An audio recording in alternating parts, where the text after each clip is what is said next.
নমস্কার সবাইকে, আমি ডক্টর চুমকি আর আমাকে রান্না করতে ভীষণ ভালো লাগে। আজকে আমি আমার ইউটিউবের প্রথম ভিডিও আমি আপলোড করছি।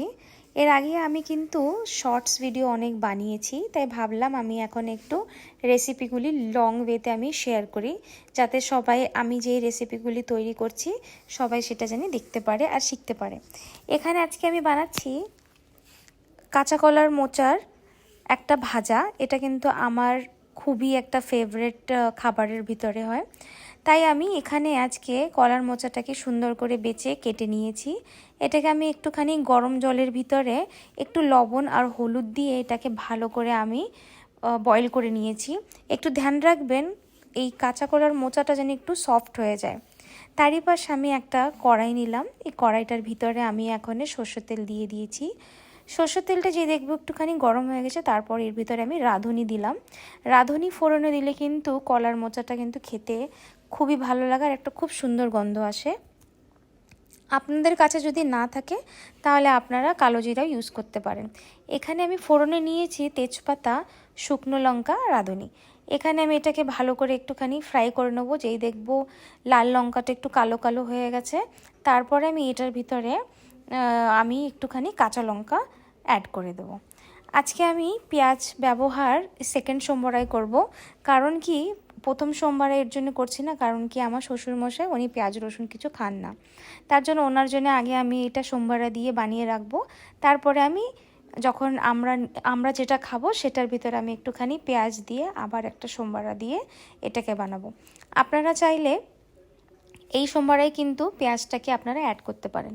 পেঁয়াজটা দিলে কি হয়, এই যে কাঁচা কলার যে মোচাটা, এটা কিন্তু খেতে একটু মিষ্টি মিষ্টি লাগবে। কারণ কাঁচা কলা কিন্তু মোচাটা একটুখানি তিতা তিতা তিতা তিতা লাগে। তার জন্য আপনারা কি করবেন, এটা একটুখানি পেঁয়াজের সোমবারে দেবেন।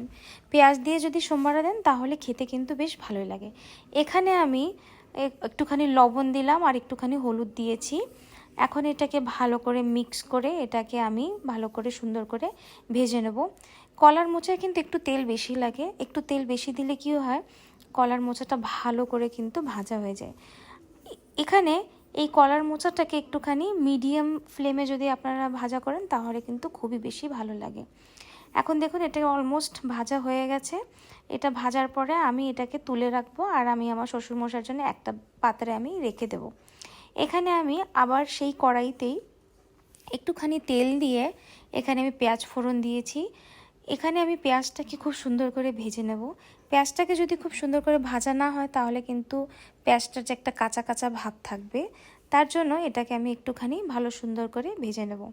পেঁয়াজের যে সোমবারটা দিলে কি হয়, এই কলার মোচাটার একটা তিতকড়ি যে ভাবটা, কষকষ যে ভাবটা, ওটা কিন্তু চলে যাবে। আর যখন ভাত দিয়ে মাখবেন না তখন কিন্তু খেতে দারুণ লাগে। তাই এখানে আমি এখন এই যেই কাঁচা কলাটা আছে, কাঁচা কলার যে মোচাটা আছে, এটা আমি এখন এর ভিতরে অ্যাড করে দেব। এটাকে আমি যদি আমি এক সোমবারে বানালেও কিন্তু ভালো লাগে, কিন্তু 2 সোমবার আমি এর জন্য বানাচ্ছি, কারণ কি আমি পেঁয়াজ আগে আমি অ্যাড করিনি। এখানে আমি ভালো করে এখন এইটাকে পেঁয়াজ দিয়ে আর এই কলার মোচাটাকে ভালো করে মিক্স করে নেব। দেখুন কত সুন্দর হয়ে গেছে। কলার মোচায় কিন্তু বেশি হলুদ দিলে ভালো লাগে না, তার জন্য একটুখানি ন্যাচারাল যে কালারটা থাকে ওটা যেন থাকলে ভালো লাগে। দেখুন কত সুন্দর হয়েছে। এখানে আজকে আমাদের দুপুরে খাবারে ছিল ভাত, তারপর রুই মাছ থেকে বরবটি আলুর সবজি, কলার মোচা ভাজা আর করলা সিদ্ধ। করলা সিদ্ধও আমার খেতে খুব ভালো লাগে। যাই হোক, ভিডিওটা ভালো লাগলে লাইক করবেন। ধন্যবাদ।